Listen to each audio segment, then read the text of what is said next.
আবুল হোসেন, পিতা রাজা মিয়া, মৃত্যু 16/4/1979, বাংলাদেশি নাগরিক।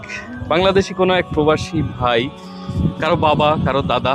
আজ আমরা আরব আমিরাতের ন্যাশনাল ভলেন্টিয়ার টিম গিয়াত আল ইমারাত, আমরা রমজান মাস উপলক্ষে এই কবরস্থান পরিষ্কার পরিচ্ছন্ন এবং কবরবাসীদের অনার বোর্ড লাগাচ্ছি তাদের কবরে। এবং এই কবরটি আমার চোখে পড়লো, অনেক পুরনো একটি কবর।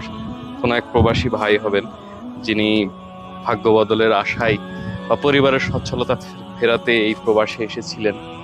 এখানেই তার মৃত্যু হয়েছে এবং সেই 1979 সাল থেকে এখানে শুয়ে আছেন। তার কবরটি আমি পরিষ্কার পরিচ্ছন্ন করে দেব।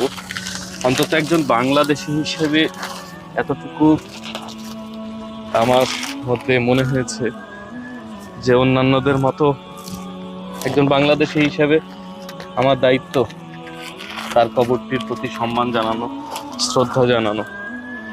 আপনারা দোয়া করবেন। এই যে এরিয়াটি দেখতে পাচ্ছেন, এই পুরো এরিয়াটি অনেক পুরনো।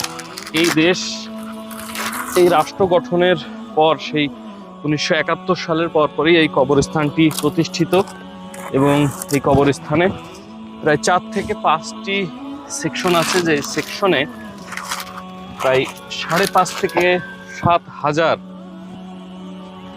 কবরবাসী রয়েছেন, যাদেরকে এই দেশে দাফন করা হয়েছে, যাদের লাশ বাংলাদেশে নেওয়া হয়নি বা তাদের নিজেদের কান্ট্রিতে নেওয়া হয়নি।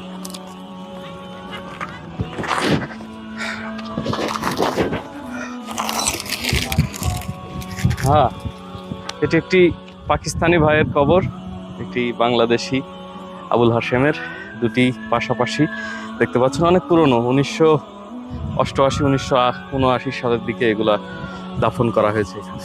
ধন্যবাদ। সবাই দোয়া করবেন কবরবাসীদের জন্য। রমজান মাস, সিয়াম সাধনার মাস, এই মাসে আরো বেশি বেশি দোয়া করবেন সবার জন্য, আমাদের জন্য দোয়া করবেন।